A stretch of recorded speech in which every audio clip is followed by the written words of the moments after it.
Ayan, ayun, ngayon guys, ang ating ang ating videos, ang ating content ay ang pag-harvest ng grain, canola and peas sa University of Alberta. Ayan. Bago tayo pumunta ron guys, babatiin ko kayo or kukumustahin ko kayo. Nagpapasalamat ako sa inyo. Salamat guys sa mga new subscriber at nag-subscribe. Thank you guys so much. At magandang gabi o hapon po dito sa Canada at magandang umaga dyan sa Pilipinas, or kung nasaan sulok man po kayo ng mundo ay magandang hapon or umaga. Sana po tayo ay nasa mabuting kalagayan lahat. Ayan, okay.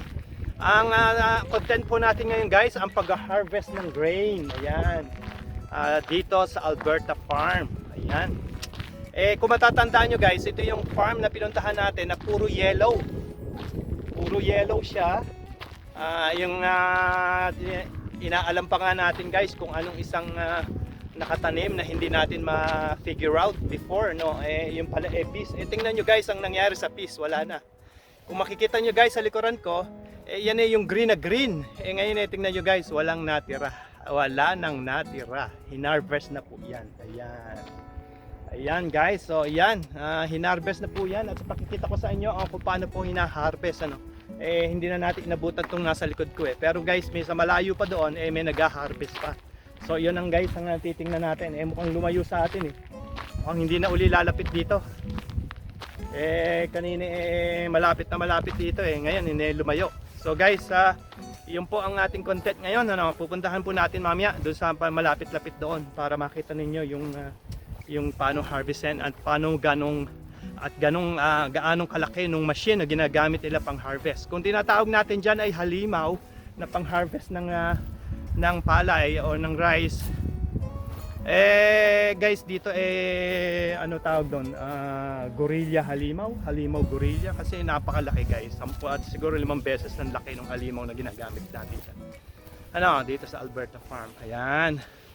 Kung mapapansin nyo guys, pakikita ko rin sa inyo yung canola na yellow, ngayon wala nang yellow at panay nag-mature na siya, medyo magulang na yung canola. So yun ang titingnan natin mamaya, yung canola at yung grain na hinarvest. Pati nga ditong yung peas na hinarvest ngayon nakikita nyo sa likod ko kanina wala na talagang natira. Ayan. At sa almost nga season ng harvest time dito sa Canada ang alam ko nga niyan sa August, September ang harvest time pero napaaga sila dahil siguro sa dala na rin ng weather medyo maaga ang August, first week of August medyo maaga yan. Usually it's last week of second and last week of August and the first week of 2 weeks of September. Usually yun ang harvest time, or buong month ng September yun ang harvest time. Pero ngayon guys, yung pakikita ko sa inyo ang harvester at saka yung hina-harvest nila at kung paano sila ka-efficient kung dito mag-harvest. Yung grain direkta na pag-ani niya, pag-harvest niya, direkta nang tumatapon doon sa truck mismo or doon sa trailer na hinihila noong harvester. Dalawang tractor ang gamit nila, isang harvester at isang humihila doon sa sa truck na malaki, doon sa container na malaki guys, doon sa sa kung saan nilalagay yung grain. So pag hinarvest siya ng harvester, direct na mismo magkasabay sila, side by side, tumatakbo sila ng side by side, yung harvester at saka yung naghihila nung lagayan ng grain. Ayun. Ayan, pakikita ko sa inyo sa konting saglit lang pakikita ko sa inyo yung grain na inaani at pinaghahalo-halo katulad ng nasabi ko guys nung una. Ito hindi nila hindi yan ibebenta, kundi isasama lang nila sa mga compost or pataba, yung eka nga itinatawag na organic na pataba. Ayan. So ayan, ang pakikita ko sa inyo guys, katulad nga pinakita ko sa inyo yung before, kung makipapansin nyo yung video is yellow na yellow, ngayon ay green na. Yon ay ang canola. So ang canola oil, or ito yung tinatawag natin canola oil yan usually yan yung ginagamit niyan yung canola oil Canola ang gamit niyan, mga canola. Ipipress lang yan para maging oil. Ayan. So guys, kung may makita kayo dyan na canola oil sa atin sa Pilipinas, dito galing yan, mostly sa Canada at sa mga bansang may malalawak na farm katulad ng Ukraine or mostly marami dito sa Canada and US. Ayan. So sa konting saglit lang guys, pakikita ko sa inyo yung mag-harvest na yung harvester. Baka dito pa dumaan yun. Ako, dito nga dadaan guys. Ako, iwas tayo dito. Iwas. Yan. Iwas tayo guys. Dito dadaan yung truck.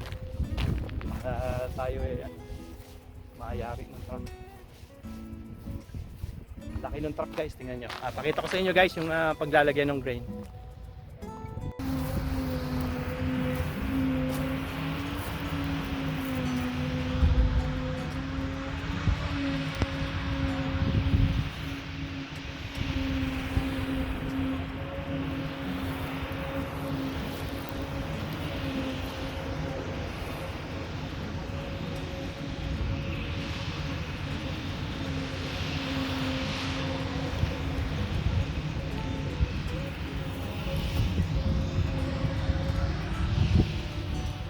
Yan guys, yung pag-harvest nila, natsambahan natin, nag-harvest na sila ngayon.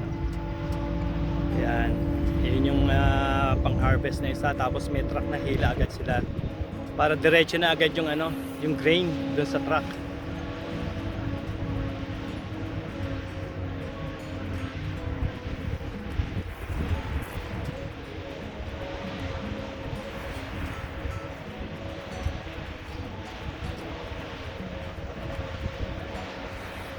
So yung grain na nakita dito natin, yung piece, ito yung piece na hina-harvest nila.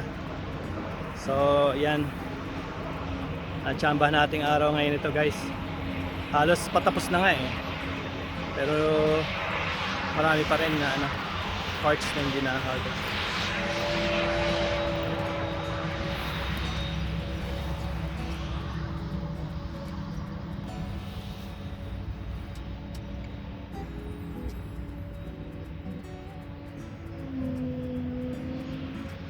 Very efficient sila guys kasi dire-diretso na agad doon sa truck tapos dadalhin na nung truck doon sa warehouse yung grain na nakuha nila.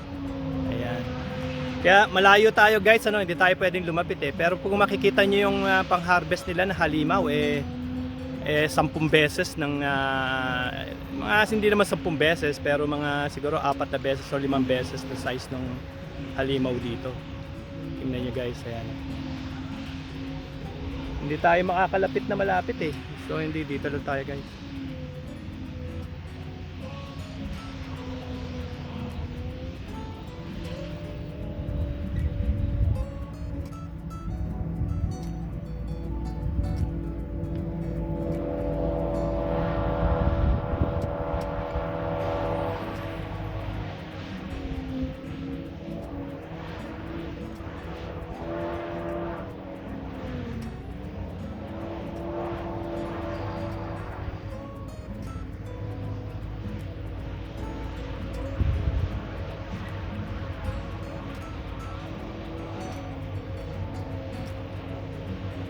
So ito yung field na pinuntahan din natin, same field na pinuntahan natin sa mga previous videos ko guys, no? Kung makikita nyo ngayon yung harvest time. So nung panahon na nagpunta tayo, panay green to ngayon tingnan mo, panay gray na. Dahil harvest time na nga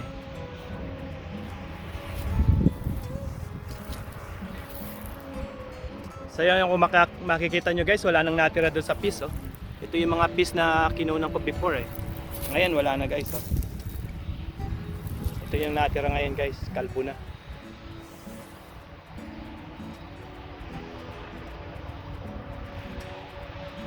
Yan yung isang mapupuno na yung isang truck. Tapos hahalili naman yung isang truck pa. Hindi ko alam kung saan sila pupunta dito.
Tapos papalit naman yung isa. Ang humihila sa ano, ang humihila tractor din. Tingnan niyo ito sinasabi ko sa inyo guys, double tire. Double tire yung pang-harvest nila oh. Mga twin tire ang pang-harvest nila. Yung trailer hinihila din ng tractor. Tapos yung halimaw yung pang ano, ayan.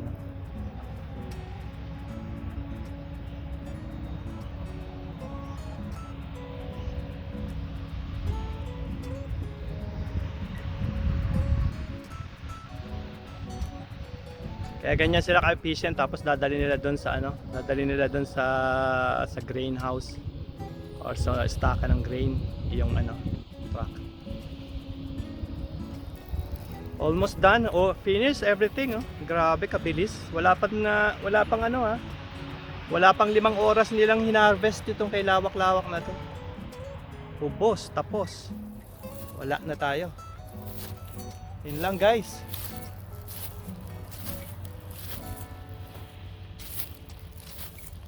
So wala na. Tingnan nyo guys, oh, halos pa ubos na. Halos wala nang natira.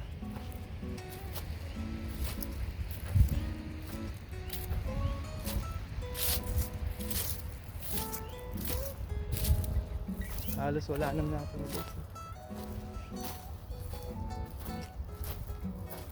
Ito yung grain na pinuntahan natin eh, wala na.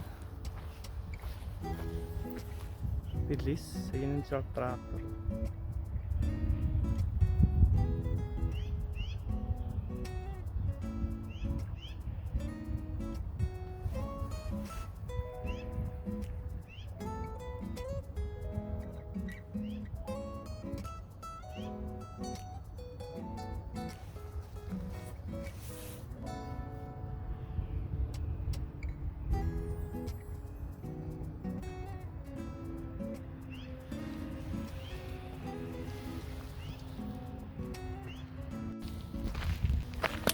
So guys, andito tayo ngayon sa ano, dito tayo sa ano pangalan nito?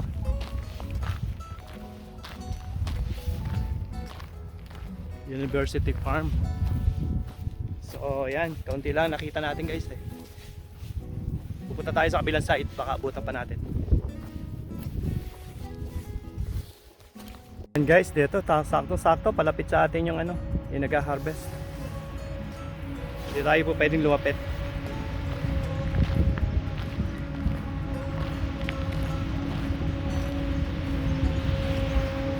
Kita nyo guys, ayan.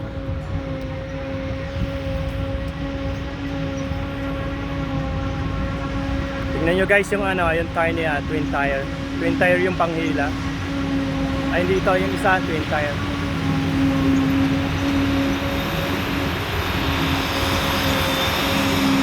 Sambahan natin ang malapit.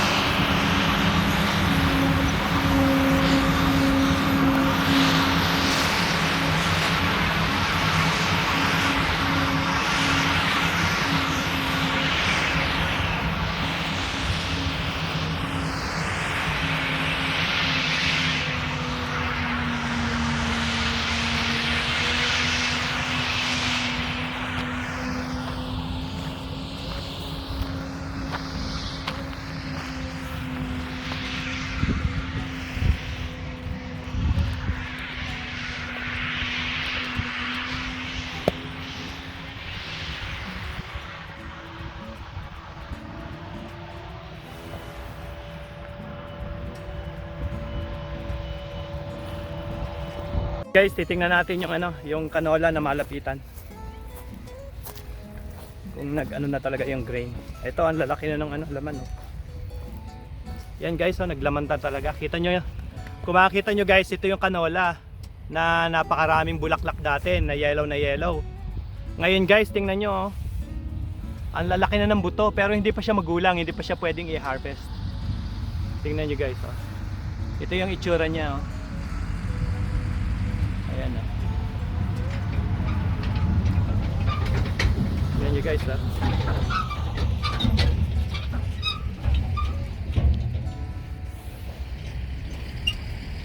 Ito guys yung truck. Kita ko sa inyo. Ayan nyo. Ayan yung truck guys. Kung makikita nyo yung gulong guys eh. Tingnan nyo yung gulong. Gulong na gulong pa lang guys, tingnan nyo na. Grabe ng gulong. Monster truck oh. Yan guys, ang pang-harvest dito sa malalaking field farm dito sa Canada. Yan mismo. Tapos kung makikita nyo guys yung gulong, gulong pa lang yan ha. Tignan nyo na. Yan oh, yan ang sinasabi ko guys. Ito talaga ang monster harvester. Ayan. Ang gulong pa lang niyan guys gasin laki na ng bahay oh. Grabe ang gulong oh. Hindi natin malapitan lang ng malapit na malapit pero kita nyo yung gulong guys. And then kita niyo naman yung yung truck na panghila guys oh.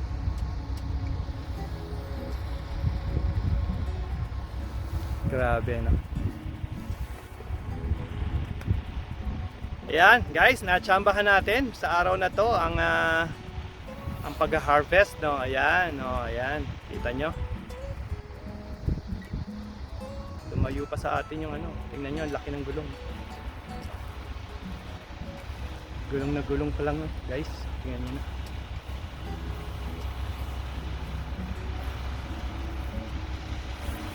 Grabe ang gulong guys. So, tornilyo pa lang yata gasin laki na ng tornilyo yata gasin laki na ng ulo ulo ng tao. Grabe guys, ang laki.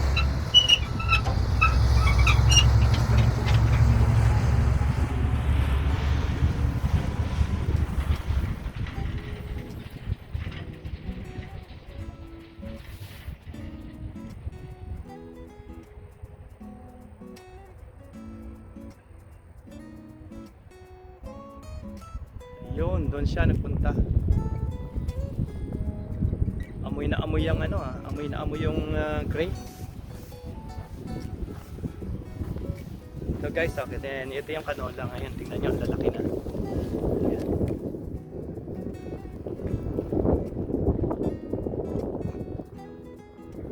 So wala na yung yellow.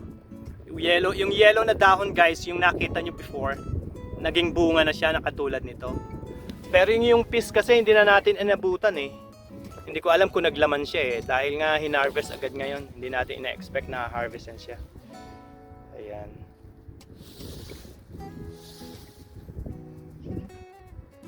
So ang gagawin lang talaga guys sa kanya, yung kasi pinaghalo-halo siya. Lahat ng hinarvest nila rito, grain,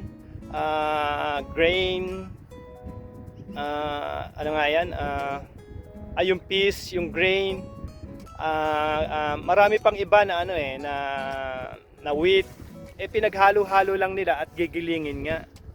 Kaya yun ang yun ang purpose niya. Pinaghalo-halo nila sa isang truck. Kung makikita nyo guys yung truck yun itong canola hindi ko alam kung ganun din gagawin nila. Ayan.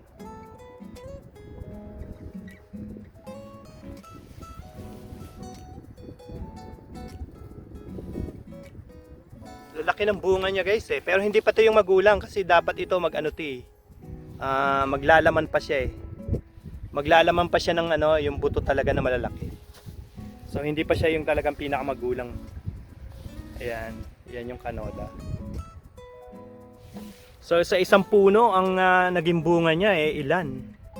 Tapos yan yung gagawin. Ito yung kung guys may nakita kayo diyan na canola oil. Yan mostly galing ng Canada yan. Kung titingnan yung label, kung canola oil nga, ayan, kung canola oil nga yan, tingnan nyo lang kung made in Canada. Kung yan ay made in Canada, baka dito pa galing yan sa Alberta. Mostly ka Alberta. Prairies kasi ang dalawang probinsya lang ang Prairies, Alberta and Saskatchewan. Ayan, dalawang probinsya ang Prairies. Ayan. Ang dalawang Prairies ang binubuo ng Canada, dalawang probinsya. Ayan. Oh, yun. Papunta na rito, guys. Hindi ko alam kung i-harvest to, no? Kapit tayo.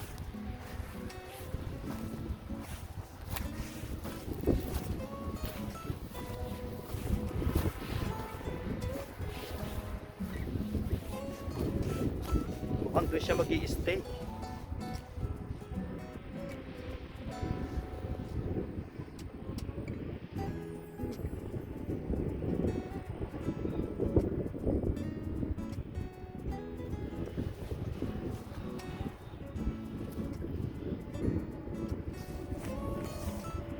siya nag-stay guys ah.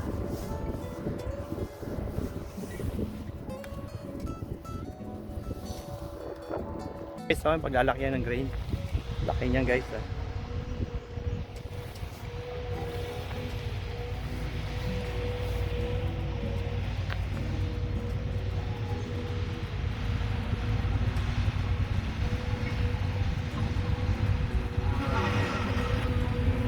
Guys, tingnan nyo nga, gulong na gulong pa lang guys oh.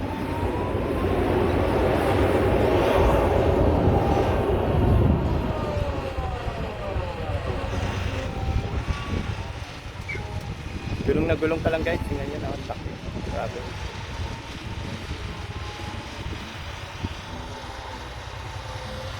Ganyan pang harvest dito guys, grabe guys. Tingnan yung gulong, tapos yung gulong na hinihila, dyan ilalagay yung hinihila na trailer, dyan ilalagay yung ano, yung grain. Eh tingnan nyo ang gulong guys, hila na.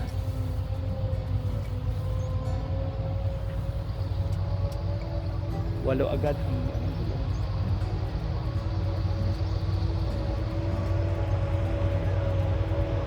Ayan guys, so, dire-diretso na agad yung grain sa truck. Ito yan sa trailer. Ayan oh.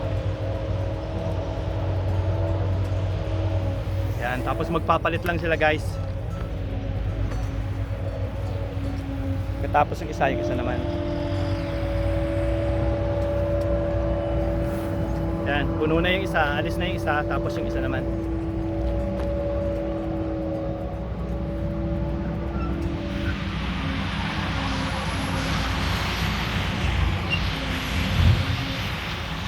Grabe guys, ang laki.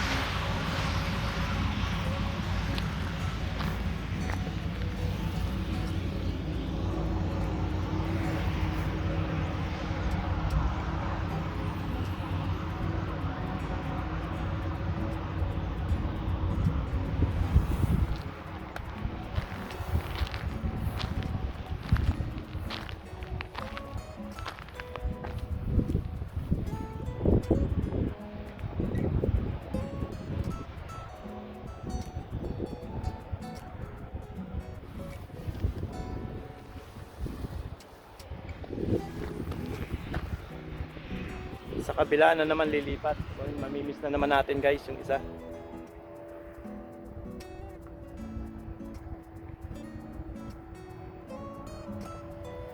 Ayan. So ayan. So nakuha na natin halos lahat ano. Ang kung paano sila mag-harvest ano. Kaya susunod natin guys mag-content susunod. Hi. Hello. Hi, sorry. I'm just filming from my vlog. That, You're vlogging? yeah, I'm vlogging. I just wanted to show to back in my place how we do it right here in Canada. Sorry if I bother you guys. Well, just kind of the way they cook and stuff. Oh yeah, I'm scared. I'm honest. It's like I never. They're hard to miss. It's really big, and I told them it's like this is the way they harvest in Canada. Yeah, so you came on a good day. Oh, I'm just living right there in that condo. Oh, okay. And every day I'm watching if you guys get ready to harvest, and every day and today I just saw I just found out it's like okay, I'm gonna run. I'm gonna run in there. Yeah. Sorry about that guys, to bother you. Yeah. Thank you. Okay. Yeah, thank you guys. Ayan guys. Yeah, they are nice actually. They let us do the filming. But of course we have to to avoid the big truck. It's hard to miss nga naman, sabi niya. It's really big. Big, as in big. Yan. So yan guys, kita nyo they are nice, so nice actually. They are so nice. Yan. They are so nice. Yan. They are so nice. They are so nice. Yan.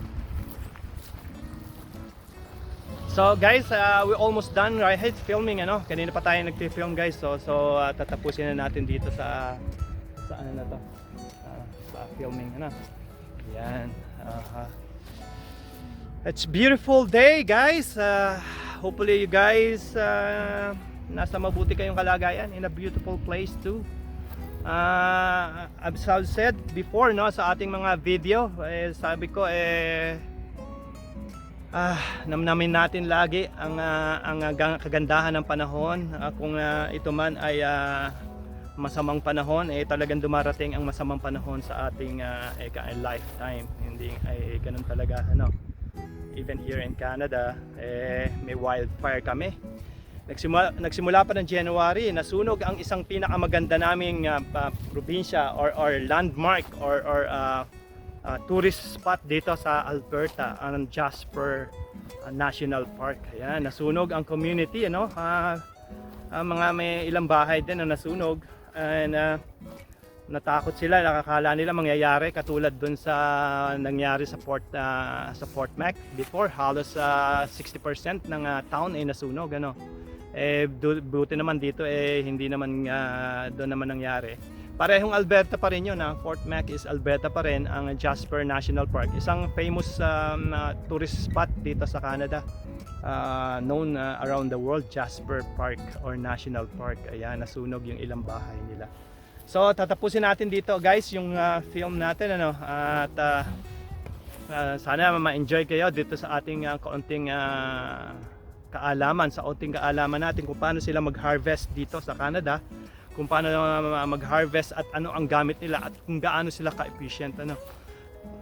Malaki ang pagkakaiba kasi, guys, dahil ang kadahilanan ng malaki ang pang-harvester nila dito dahil sa lalawak ng lupa. Maliit pa itong farm, ang Alberta farm. Kaya pero ang gamit nila is standard, yung regular pang-harvester na rin ng Canada, yung malaking pang-harvester ng Canada, ano. Guys, tapusin na natin dito at sana nga ay nakuha natin maayos yung videos. Yun nga, lumipat na sila dun sa dulo. Hindi natin na dun sila lumipat yun ang area ko yung dulo na yun. So hindi natin alam na pupunta pala sila dun. Well, anyway, nakuha naman natin yung ibang spot at ganun na lang, guys, ano. At please, guys, kung mga hindi po nagsusubscribe, please subscribe. Ang nagsubscribe, salamat po. At magkikita-kita tayo sa muling ating video. Ayan, guys, thank you so much. And guys, palipit ulit sa atin. Tingnan natin yan, ano.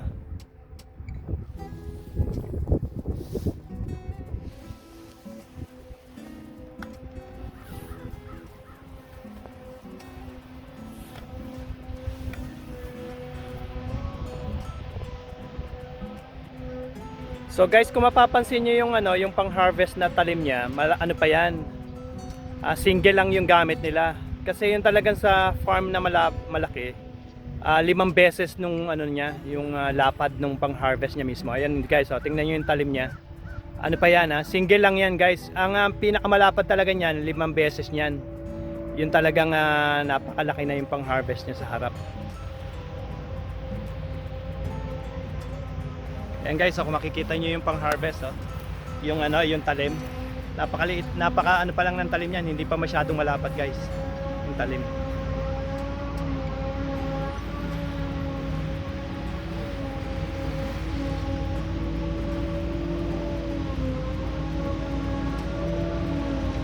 Ayan, guys,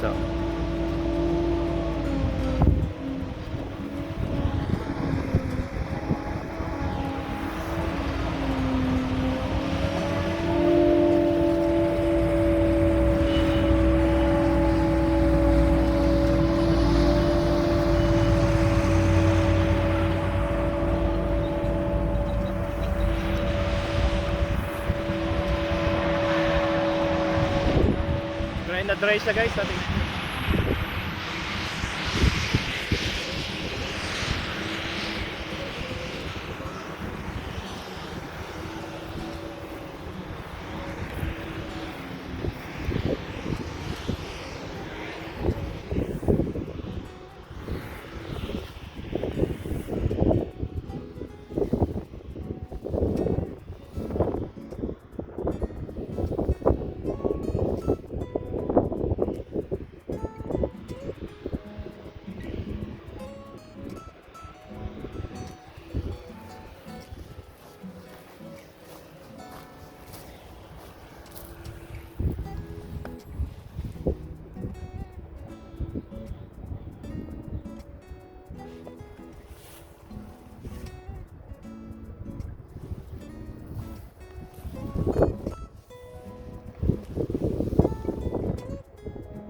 Yan, so guys, ito yung halimaw nila dito sa Canada, dito sa Edmonton.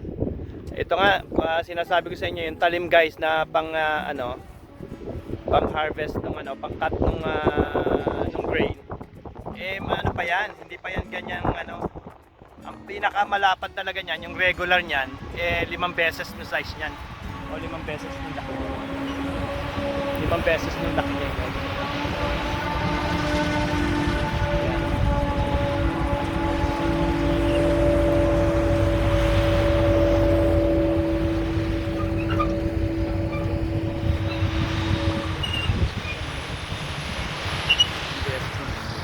Daan dito sa harap natin guys.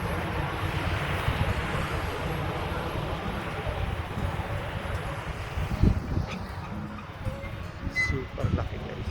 Grabe. Yan yung gulong guys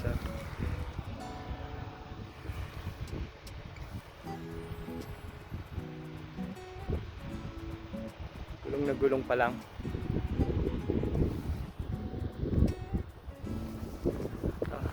At least close ang lock tong isang to.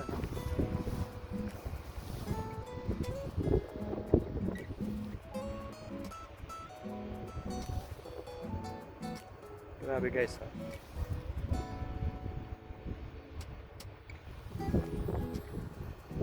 So ito guys, natsambahan natin yung pag-harvest. Most likely ganito naman ang ginagawa sa buong Canada.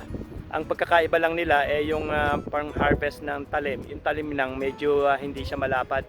Ang regular kasi nito guys, kung sa mga open na field 5 beses ng size ng talim na pang-cut na yon ang lapad dun sa regular. Dito sa Alberta farm kasi nga medyo maliit lang naman to. So maliit lang yung gamit nila, hindi masyadong malapad. Pero yung machine o yung mga makina, yan yung mga regular na pang-harvest nila. So guys, ang next video natin, ang next content natin ay yung haze na yung pambilot naman ng haze. Yun ang gusto nating makita Sa susunod guys, sana matsambahan natin yon. Pero ito, natsambahan na natin guys yung pang-harvest dito sa Edmonton. Ayan, tingnan nyo guys. Ayan.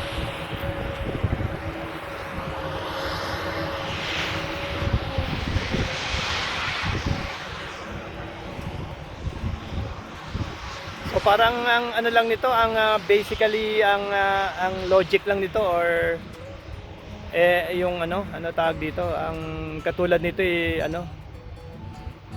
yung panggiling ng palay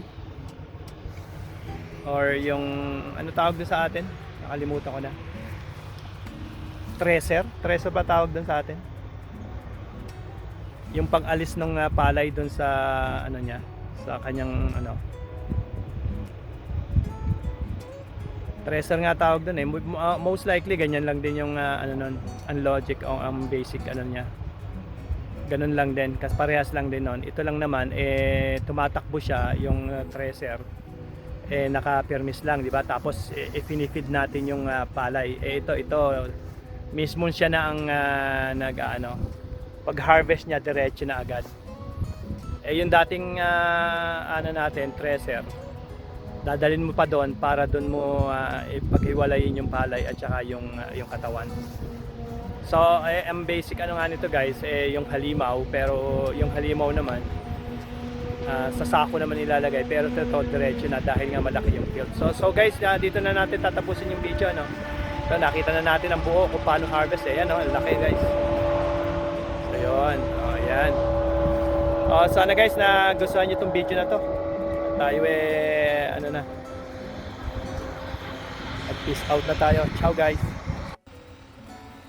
Ito naman guys yung yung pamputol. Yung pamputol ng grain para matuyo siya bago bago siya bilutin or bago siya gawing haze. Tingnan nyo guys yung ginawa niya. Pinuputol niya yan. Tapos ibibilad. Pag natuyo na siya, tsaka siya ito yung guys na gusto kong makita kung paano siya bibilutin. Binibilot to tapos ginagawang haze. Yan yung guys. Pero ito yung pamutol nila guys, ayan Ito yung sinasabi ko guys, talagang malalapad yan. May mas malapad pa rito guys na pang cut ng para para ilatag sa farm. Ayan, oh. Kita nyo guys.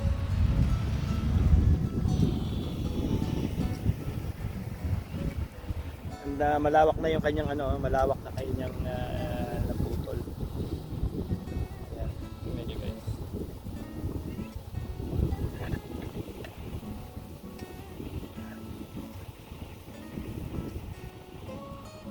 Ito yung pang harvest niya. Ito yung pang putol. So pag naputol na siya guys, iiwan niyan dyan siguro mga 2 weeks para ma-dry. Tapos pagka na-dry na siya, pipick upin naman siya nung ano, isang machine na pambilot naman. Kung nakita nyo guys yung una ko kaninang binidyohan, yun yung ano, papalitan lang yung kanyang talim. Pambilot naman ang gagawin niya, panghila. Yung hihilahin naman para mabilot siya. Nakatulad ng mga ring haze na tinatawag natin, yung bale o yung haze bale na tinatawag natin. Yan. So kung titignan nyo guys, malawak na yung ano niya na nakat niya. Pero ayaw pa niya mag-move eh. Sana mag-move na siya. Tapos para makita niyo kung paano magaan. Tingnan yung gano'ng kalapat guys. Yan.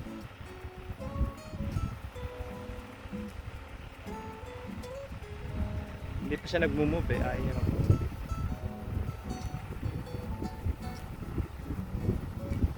So marami silang machine guys, iba-iba ang machine, iba-iba ang purpose.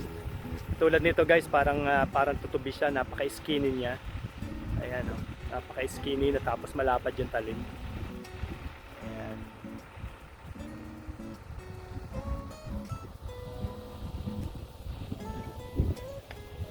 Sana mag-move na siya guys para mapakita. Lapad guys oh. Ikot na siya.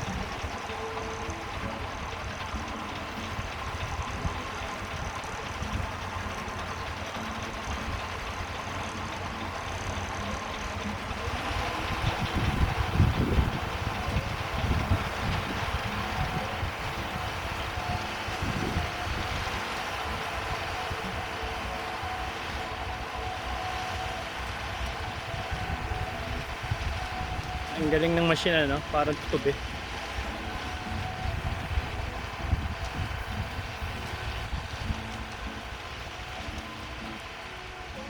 So ginagawa nila niyan, ganyan ang ginagawa nila, iniipon nila sa gitna para dinaanan ng harvester talaga yung magbibilot. Kung ano lang yung daanan. Sana makita natin yung haze guys.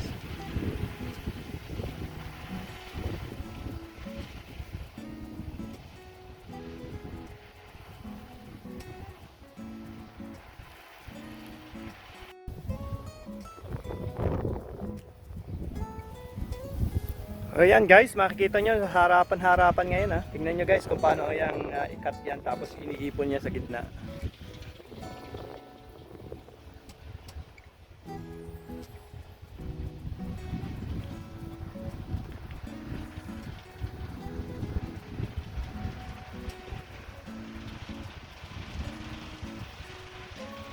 Ayan guys ha.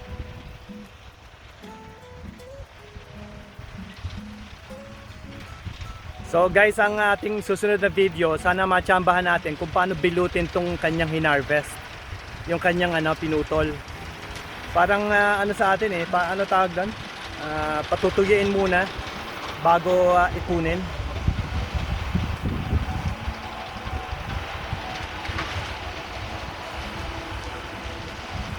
Yan guys oh. Ibabalita muna, belita ba tawag doon guys? So ito muna yun guys, binebelita muna niya tapos tsaka gagawin nila man na pagdating ng isang machine at natuyo na siya, dried na, pwede na siyang bilutin. So bibilutin niya kasi kung guys, hindi yan i-dry tapos bilutin niyang ganyan, mabubulok lang yan. Hindi nila pakikinabangan yung grain. So ganyan muna, patutukin muna ng ilang araw tsaka nila bibilutin. Kung ano man ang purpose nila, gagawin nilang haze yan. O yung hay bale na yan tinatawag, yung hay bale. Yan. Maraming klase ang haze kasi hay bale, hay ring, or Meron pang ano talaga siya bilog, pero usually ito lang yung karamihan, yung herring at hay bale o yung apat na yung kwedrado na hay bale. Yan. O sige guys, tapusin muna natin dito at sana matsambahan natin yung hay bale next time. Ayun guys, nasaksihan natin kung paano mag-harvest sila, no? Yung machine na ginamit, kung gaano ka-efficient. Napakalawak na farm guys, na sinasabi ko sa inyo na hindi natin malalakad sa maghapon. Nadali lang nila na wala pang 6 na oras kung tutuusin. May pang ilan-ilan lang na natira na hindi pa pwedeng harvestin o hindi pa pwedeng i-grind kasi nga hindi pa siya matured. So ito guys, natsambahan natin, no? Ayun, sana guys na nag-enjoy kayo sa video na to. Sana mag-enjoy kayo sa video na to at ini-invite ko po uli kayo. Please subscribe ang hindi pa nagsusubscribe. At masalamat po sa mga nag-subscribe. Guys, hanggang dito na lamang at magkita-kita tayo sa susunod na video. Guys, thank you so much and ciao!